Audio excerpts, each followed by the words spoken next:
Oke. Ya, sistem endokrin. Nah, ini.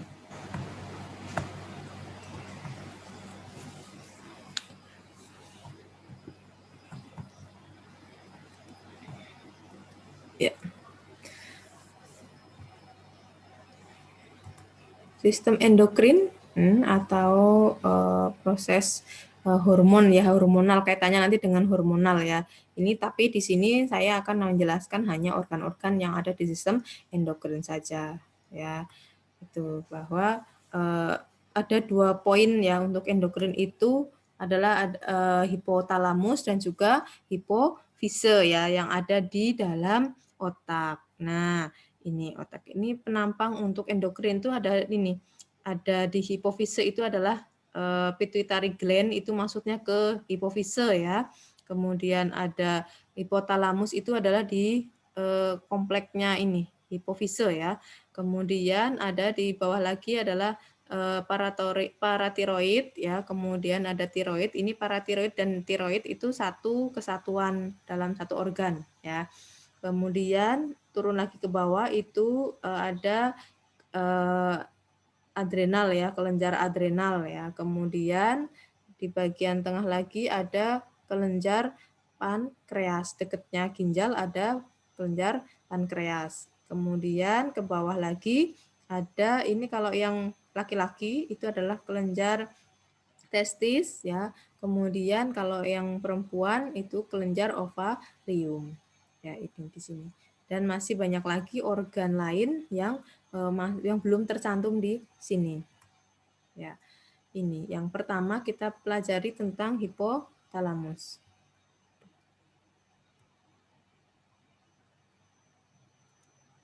Bentar ini.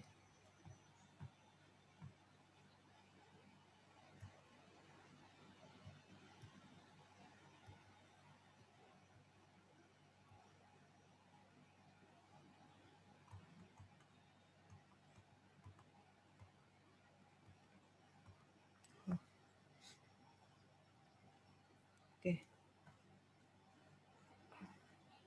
Oke, kita masih ke hipotalamus ya. Ini hipotalamus ini ada di dalam otak ya, letaknya ada di dalam otak ya, atau di batang otak ya. Ini di batang otak atau di ensepalon di bagian bawah atau belakang kok, belakang yang agak ke leher gitu ya.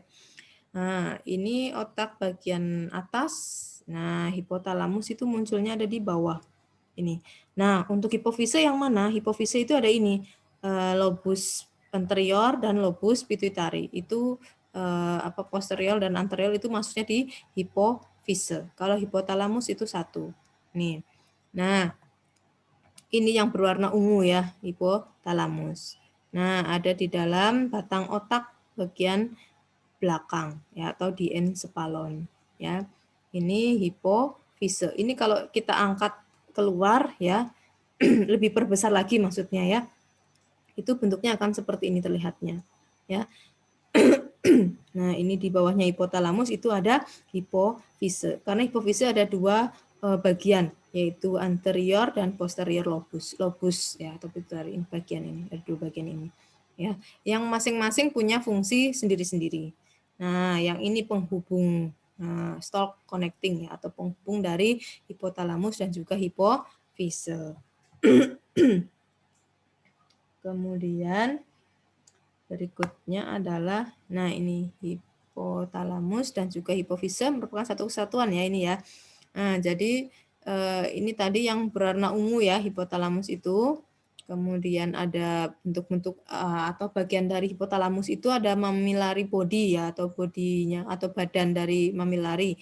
Kemudian median eminent, ada bagian namanya median eminent itu yang bagian pinggirnya hipotalamus ya, yang melengkung yang mengarah ke pada hipofise.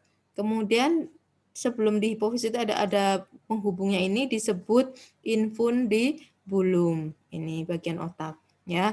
Nah, ini bagian ini yang bagian depan itu adalah posterior lobus dan ini adalah bagian depan anterior pituitary atau lobus anterior. Nah, bagian-bagiannya untuk yang anterior, lobus anterior itu ada pars tuberalis, pars intermedia, dan pars distalis. Mungkin kemarin sudah disampaikan oleh dosen pengampu mata kuliah ini atau materi ini ya, bahwa pars tuberalis itu yang seperti apa, untuk apa gitu pastinya sudah ya. Kemudian yang di posterior pituitary ini itu ada komponennya infundibular stop dan pars nervosa. Jadi hipotalamus dan hipofise atau endokrin ini bekerjanya itu bergantung juga pada sistem saraf itu ya. Jadi suatu kolaborasi yang baik ya antara sistem saraf dan juga sistem endokrin karena memang saling berkaitan. Ya. Ini sekresi hormon ke dalam darah oleh sistem neuron itu ya.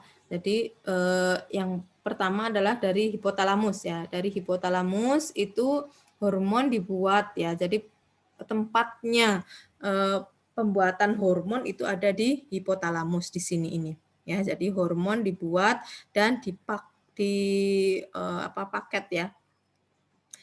Dibentuk untuk atau di dalam body atau neuron ya, di dalam otak ya, sel otak tubuh ya ini. Jadi hormon-hormon ini di dalam sel otak tubuh karena memang hipotalamus ada di dalam otak ya.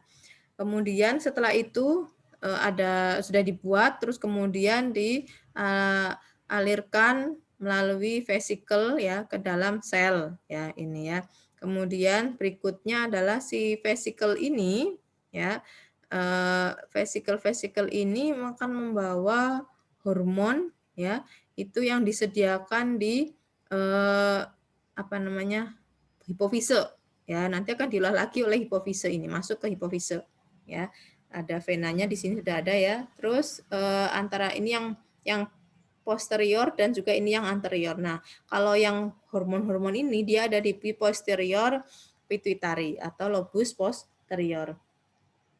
Nah, kemudian untuk hormon ini hormonnya yang sudah dibentuk di sini antara hipotalamus dan hipofise itu akan diberikan ke dalam darah ya, akan dialirkan melalui pembuluh darah bareng dengan aliran darah. Itu seperti itu. Nah, ya, masuk ke kelenjar hipofisis tadi ya. Hipofisis itu memang ada dua bagian dari pituitary anterior, pituitary posterior. Nah, jadi antara anterior dan posterior. Kalau yang anterior ini hormon-hormon yang dibentuk itu adalah ada hormon pertumbuhan, kemudian hormon hirotropik ya, kemudian ada adrenokortikotropik ya, kemudian ada gonadotropik ya. Kemudian untuk yang posterior itu yang diproses hormonnya adalah ada antidiuretik hormon ya dan juga oksitosin. Ini kalau yang di posterior. Oksitosin ini fungsinya kapan? Ini untuk organ reproduksi ya. Pada saat akan melahirkan ya atau setelah melahirkan gitu, itu hormon oksitosin ini yang berperan. Begitu juga saat persiapan laktasi ini juga akan berperan. Nyambung juga dengan di sini gonadotropik hormon itu yang dihasilkan adalah LH, kemudian FSH dan juga prolaktin. Ini nama-nama hasil hormonnya ya. Kemudian berikutnya adalah itu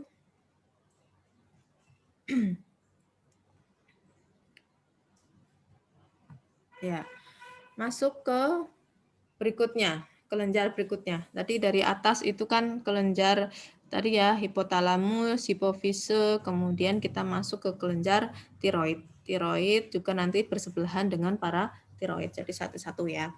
Ya, kelenjar tiroid itu di mana? Itu terletak di leher bagian depan samping kanan dan kiri ya. Jadi di sini tiroid itu samping kanan dan kiri leher di bagian bawah ini ya.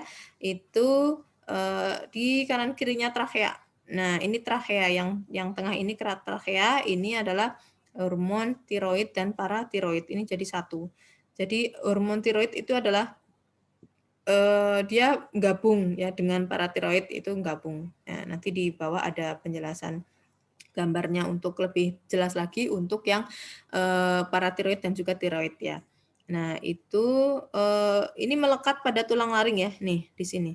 Ya, laring, trakea, laring ya. Kemudian terdiri dari 2 lobus yaitu lobus dextra dan juga sinistra. Ini saling berhubungan. Ini satu sama lain ini ada penghubungnya ini di sini. Gitu ya. Kemudian ini kalau di penampang khusus pada depan dan belakang ya. Ini kalau bagian depannya itu adalah apa ya? Ini tiroid cartilago ya. Kemudian ini adalah pembuluh darahnya di kelenjar tiroid ini. Kemudian kalau paratiroid itu adalah bagian-bagian ini yang gland yang ada di apa namanya di dalam tiroid ya, ada di dalam ini nempel di tiroid itu kalau paratiroid itu ya. Ini contoh-contohnya. Nah, kemudian ini trakea ya, ini penampang dari depan. Kemudian kalau ini dari belakang, kalau dari depan ada epiglotis, kemudian paring atau faring ya. Kemudian ke bawah itu laring. Nah, di kanan kirinya ini ada namanya kelenjar tiroid dan juga paratiroid jadi satu. Nah, bahan dasar pembentuk hormon adalah yodium ya, yang diperoleh dari makanan dan juga minuman ya. Jadi jika asupan yodium kurang, maka akan menyebabkan pembesaran kelenjar tiroid atau gondok ya. Ini di sini. Kemudian, nah ini lebih ke 3 dimensi ya. Itu tiroid, kemudian trakea, laring. Mana paratiroid? Nah, kalau di dalam aslinya nggak akan kelihatan paratiroid karena menempel di dalam tiroid ini. Nah, kalau penampang ini akan lebih terlihat ya. Jadi apakah paratiroid hanya 4 sini saja? Enggak, ini hanya sampel saja. Sampel bahwa paratiroid itu memang menempel di dalam kelenjar tiroid ya. Kelenjarnya itu nempel ya. Jadi ini kelenjar tiroid itu ada terdiri dari tiroksin untuk metabolisme tubuh, baik metabolisme karbohidrat maupun lipid atau lemak ya. Kemudian liutironin itu merupakan bahan baku tiroksin ya. Ini mungkin kemarin sudah dibahas ya di hormon-hormon yang ada di dalam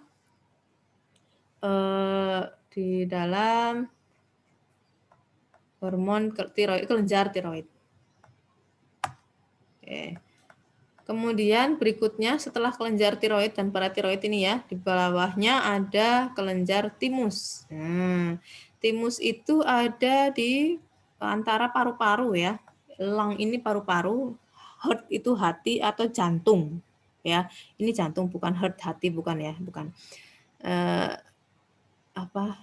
Ini paru-paru, 2 paru-paru ini diantaranya ada namanya kelenjar timus. Ya, di bawahnya trakea antara kelenjar tiroid dan juga kelenjar paratiroid ini ya jadi satu dan terlaring. Itu timus di bawahnya.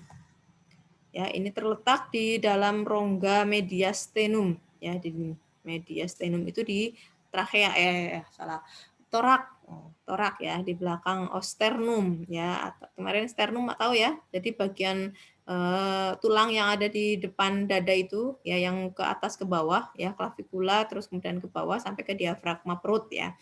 Itu namanya sternum. Nah, ini timus ada di mana? Di bawahnya sternum di bagian dalam ya, dalam rongga torak. Kemudian warnanya apa? Ya, warnanya adalah kemerahan dan terdiri dari 2 lobus. Nah, fungsinya itu sebagai sumber sel yang bersifat imunologis, kemudian mengurangi aktivitas kelenjar kelamin, mengaktifkan pertumbuhan badan. Nah, ini timus di sini ya. Selanjutnya, nah ini posisi yang 3 dimensi ini kayak gini. Nah, ini kan kemarin sternum ya. Nah, ini kemarin sternum, sternum di bawahnya. Jadi klavikula nyambung ke sternum. Nah, ini timus itu ada di belakangnya persis setelah sternum, setelah klavikula gitu ya. Itu untuk penampang contoh lagi yang lebih nyata. Ya.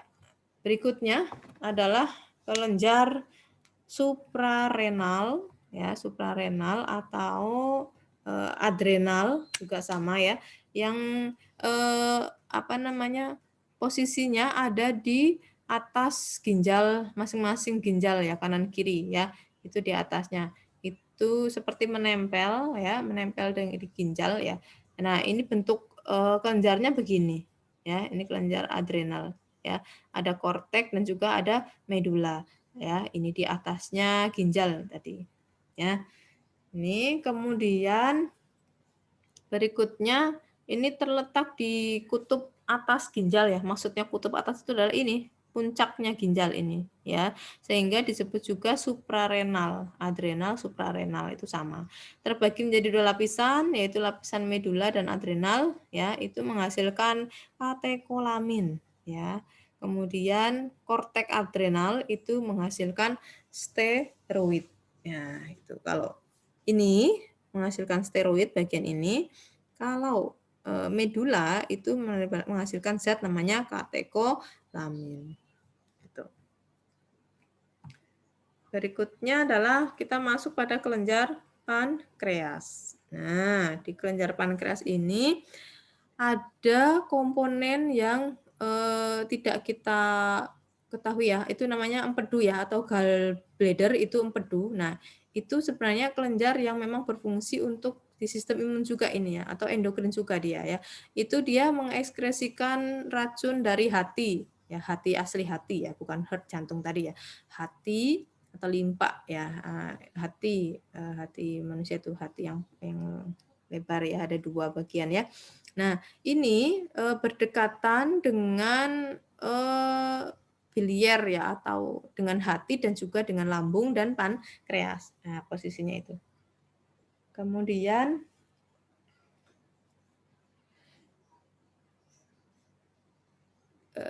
di gallbladder ini tadi ya, dia fungsinya untuk mengeluarkan racun ya, atau nanti dia akan ekskresinya ya berupa masuk ke urin, juga masuk ke keluar melalui urin, juga melalui keringat ya. Ini untuk yang dari gallbladder ini ya. Kemudian ada bagian dari empedu ini namanya cystic duct atau saluran sistik ya, saluran sistik ya. Kemudian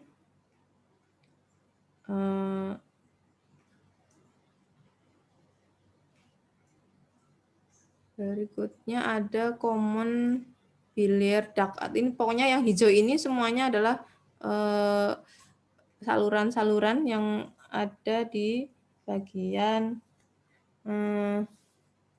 apa namanya, kandung empedu ya, kantung empedu. Kemudian, nah masuk ke pankreas.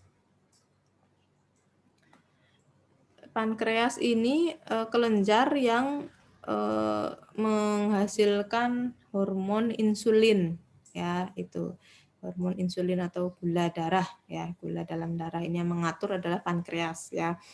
Nah, jadi kalau nanti kalian belajar tentang penyakit DM yang anatominya nanti akan muncul adalah ini ya, pankreas gitu. Bagian-bagian dari hormon pankreas ini ada namanya gallstone ya, ini adalah yang bagian-bagian maaf, ini masih ke salurannya empedu ya. Nah, tapi akan melewati di pankreas gitu. Terus ini saluran pankreas ya, ini ya yang ke sini, kalau ini adalah yang ke empedu. Nah, kemudian ini usus halus di sini. Ini lambung. Ini usus halus, ini bawahnya pankreas adalah lambung ya. Baik, kemudian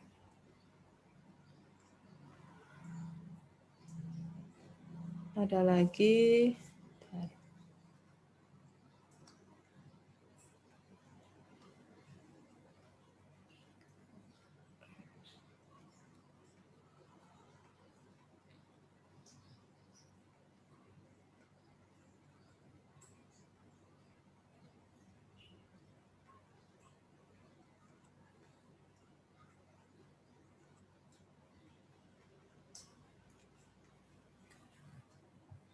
Selanjutnya pankreas sudah, bawah ada kelenjar pankreas yang memang ini pankreas saja ya, penampakan untuk pankreas. Nah, pankreas ini kalau diposisikan 3 dimensi itu ada di sini ya, di bawahnya atau di lambung bawahnya, berdekatan dengan lambung ya, atasnya lambung ya. Kemudian ini tadi yang blue biliar, saluran dari biliar ya, atau kantung empedu ya, ini salurannya. Ini ada vena cava yang terbesar ya, inferior, kemudian aorta ya. Kemudian ada, nah ini secara bentuk utuh untuk yang pankreas ya. Ini kepala pankreasnya, bagian kepala pankreas sudah di sini ya, di belakangnya belakangnya ini, di belakangnya apa namanya? Di belakangnya apa? Lambung ya ini, atau usus ya. Ini karena berdekatan ya, lambung di bawahnya ini usus ya, melilit di sini. Terus ada berikutnya adalah dia hanya nanti si pankreas ini fungsinya hanya pada pembentukan hormon insulin saja di sini. Yang memproses itu adalah hormon insulin adalah si kelenjar pankreas ini maksudnya ya. Nah, jadi ini pankreas ini terletak pada rongga abdomen nih ya, di rongga abdomen ini maksudnya rongga abdomen. Kalau ini adalah torak ya, rongga abdomen ini ada bagian-bagian, ada yang salah satunya adalah si pankreas ini ya. Di bagian atas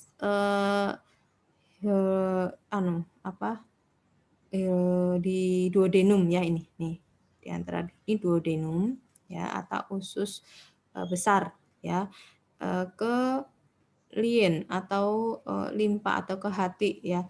Kemudian jaringan utama pankreas terdiri dari sel asini itu yang nanti akan menghasilkan enzim pencerna Pulau Langerhans, atau ini juga namanya Pulau Langerhans ya, kelenjar ini namanya Pulau Langerhans juga namanya gitu ya. Kemudian setelah itu bentar.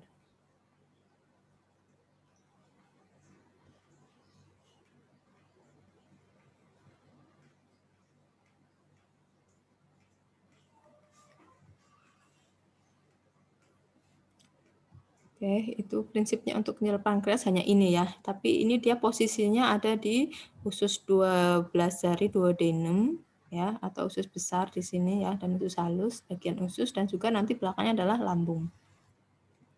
Oke.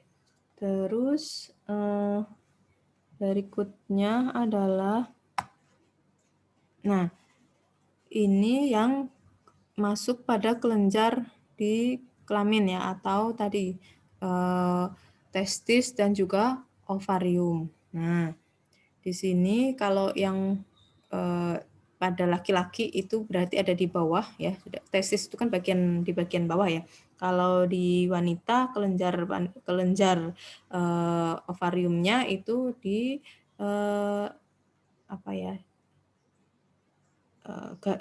menggantung di dalam rahim ya, di bawahnya tuba Fallopi. Jadi akan nyambung kepada tuba Fallopi. Jadi tuba Fallopi ini tuba Fallopi namanya ya. Ini rahim atau uterus ya. Nanti akan lebih dibahas di sistem reproduksi, penampang yang jelasnya. Nah, ovarium ini yang kecil. Ada 2 ovarium. Nah, yang dihasilkan ovarium apa? Ovum atau sel telur. Sel telurnya akan prosesnya bagaimana? Nah, itu nanti akan ditangkap oleh yang namanya fimbre ini, bagian ujung dari tuba Fallopi, bagian ujung yang sudah matang dia akan memasak ya, setiap bulannya akan mengeluarkan 1 ovum ya yang akan ditangkap oleh fimbre ini yang nanti akan berjalan ke dalam rahim ini. Kalau tidak dibuahi dia akan luruh bersama darah menstruasi yang lain. Nah, kelenjar di ovarium ini itu hormon yang dihasilkan ada estrogen dan juga progesteron. Kalau estrogen itu mempertahankan pembentukan ovum dan juga ciri-ciri kelainan sekunder ya, itu yang mempengaruhi adalah estrogen ini. Kalau progesteron itu lebih mengatur pembentukan plasenta dan juga produksi air susu. Jadi selama tidak hamil berarti tidak posisi hamil berarti si progesteron ini juga tidak akan diproduksi secara banyak ya, tetapi akan mengiringi si estrogen ini dalam proses pembentukan ovum dan juga proses menstruasi lah, reproduksi setiap bulannya gitu ya. Kemudian ini dua hormon ini akan lebih aktif itu pada saat ada proses kehamilan ya. Nah, ini akan sangat berpengaruh atau akan lebih banyak diproduksi ini. Di sini akan lebih banyak bekerja ya daripada yang posisi tidak hamil. Kalau pada laki-laki ini terletak hormonnya adalah di testosteron testis ya, yang dikeluarkan adalah testosteron ya hormonnya ya. Kemudian ini fungsinya adalah mempertahankan proses pembentukan sperma dan menumbuhkan ciri-ciri kelainan sekunder. Sama halnya mirip dengan yang estrogen ya, pada proses pertumbuhan itu pada wanita adalah estrogen yang berpengaruh pada saat masa pertumbuhan di masa-masa remaja ya. Kemudian ada testosteron ini pada laki-laki. Kalau pada saat mau balik gitu ya. Oke, ini yang organ reproduksi laki-laki ya, nanti akan dibahas oleh Pak Amin kalau nggak salah ya. Ini lebih ke ininya lah. Saya fokusnya adalah di sini. Di testisnya atau yang menghasilkan hormon testosteron ya, itu posisinya di sini. Ini testisnya ya, bagian bawah ini yang di dalamnya nanti akan muncul hormon testosteron yang dikeluarkan ya. Kemudian salurannya dinamakan epididymis ya, kemudian wadahnya ini disebut skrotum ya. Kemudian berikutnya adalah ini penampakan untuk kinerja di epididymis ya, atau testis ya. Ini lebih mengarah kepada reproduksi kalau ini ya, karena di sistem hormon atau endokrin ini proses hanya pada pembuatan atau produksi hormon testosteron aja. Ya. Kemudian ini juga penampang testis ya, lebih jelas untuk bagian-bagiannya. Ini di dalamnya ini kan epididymis ya. Nah, ini testisnya. Di situ ada septa, tunica ya, tubular, terus kemudian ada seperti glomerulus ya. Nah, ini kerubul-kerubul ini maksudnya adalah bagian dari tubular. Ya. Itu kemudian ya. Kemudian untuk yang ovarium. Nah, ovarium ini secara mikronya diperbesar itu ini salurannya ada ligamen ovarium ya yang memegang ya, atau memposisikan ligamen ini kan otot ya. Kemudian degenerasi corpus luteum ya, atau corpus albicans. Nah, ini kalau nanti akan tersampaikan di organ reproduksi perempuan ya, wanita ya. Ini prosesnya untuk mematangkan telur ya, mematangkan telur ya. Ini mulai dari degenerasi corpus luteum atau corpus albicans, kemudian nanti akan muncul corpus luteum, kemudian ada perkembangan corpus luteum ya yang mengembang. Nah, prosesnya ini dalam membuat mematangkan ovum ya. Kemudian akan membentuk korona radiata, radiata ini ya, bentuk korona ini. Kemudian namanya adalah nanti ada ovulasi ovum. Nah, ovulasi ovum gitu ya. Kemudian ini nanti yang dibaliknya itu ya. Jadi ada folikel primer, folikel primordial itu yang dibentuk semua. Oosit itu bentuk dari prosesnya membuat ovum atau mematangkan ovum ya. Terus ada folikel sekunder. Nah, sampai kepada ovum yang matang siap untuk dikeluarkan gitu, setiap bulannya. Ya, kemudian ini bagian penampang yang lebih jelas lagi ya. Tadi yang lubang-lubang itu maksudnya adalah karena untuk mengeluarkan si ovum tadi ya, ovum yang keluar itu melalui korpus ya. Ini ovum yang keluar atau korona radiata ya, atau saat ovulasi ya, siklus ovulasi ini yang siap sudah matang untuk dibuahi. Ini tadi yang berlubang itu ya, yang berlubang-lubang itu. Ya, jadi kalau yang di sini sebelumnya itu kan degenerasi korpus ya, ini yang sedang mau matang ya, yang mau matang ya. Kemudian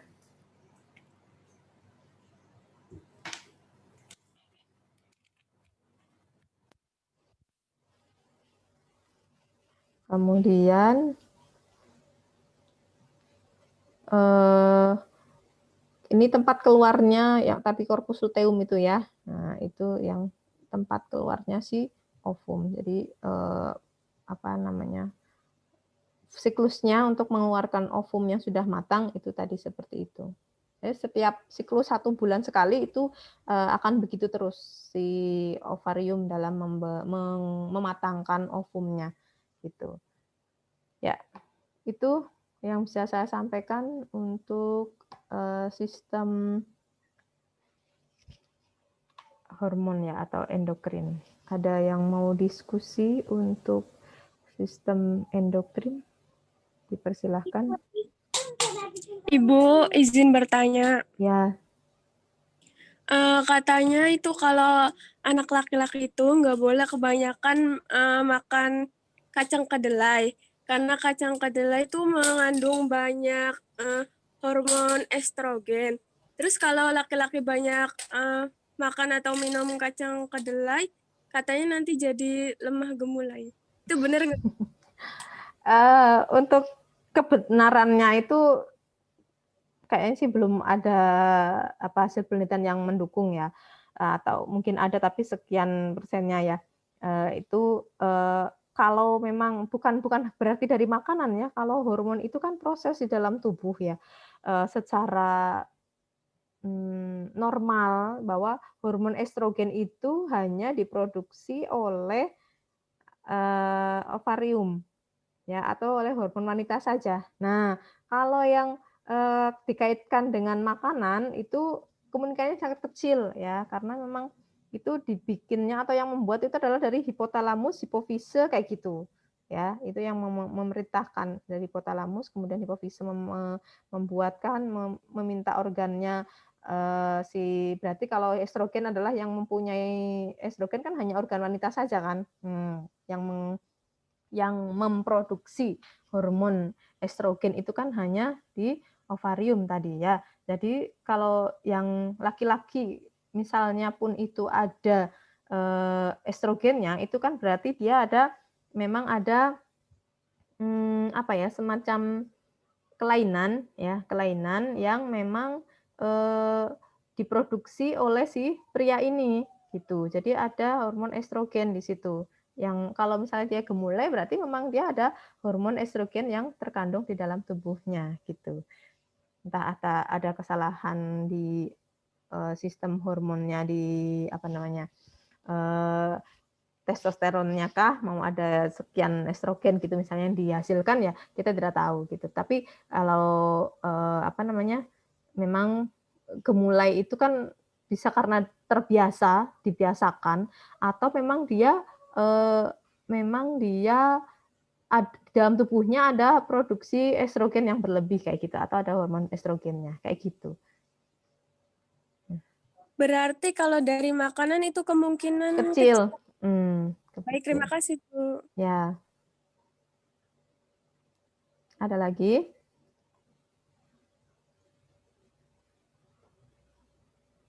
Cukup?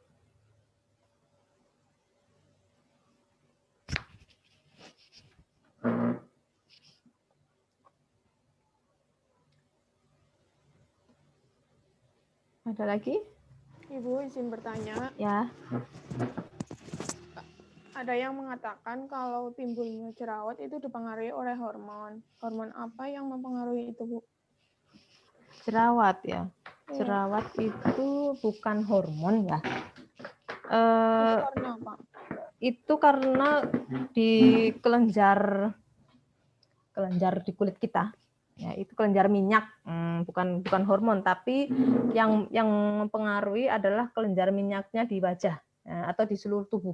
Itu kan nanti kalau di integumen mungkin sudah pernah mendapatkan materi yang sistem integumen ya, atau yang kulit tentang kulit kelenjar lemak di kulit gitu. Nah, itu yang bermasalah adalah di situ. Jadi kelenjar lemak yang tersumbat oleh kotoran ya, itu di permukaan kulit kan, kalau kelenjar lemak kan. Nah, itu dia tersumbat oleh kotoran sehingga dia ada infeksi, proses peradangan. Nah, proses peradangan itu yang namanya jadi jerawat gitu. Jadi ceritanya adalah bukan berarti karena hormon, tetapi memang dia itu ada proses infeksi karena di di kelenjar lemaknya atau di masing-masing kulit itu kan ada kelenjar lemak ya. Itu ada penyumbatan ya. Kalau misalnya kan ada kulit kan ada jenisnya yang kulit kering, kulit berminyak gitu. Nah, itu kelenjar lemak yang berlebih itu menghasilkan minyaknya lebih banyak gitu ya, itu berarti akan menghasilkan kulit yang berminyak. Nah, itu kelenjar yang tersumbat tadi itu yang nantinya akan muncul proses infeksi peradangan yang namanya jerawat. Gitu. Jadi jerawat itu adalah merupakan proses infeksi ya. Baik, Bu, Peradangan. terima kasih. Ya. Ada lagi?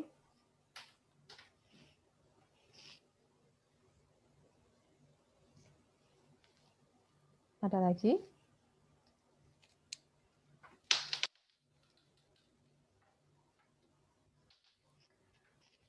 Kalau tidak ada, kita lanjutkan ke materi yang terakhir.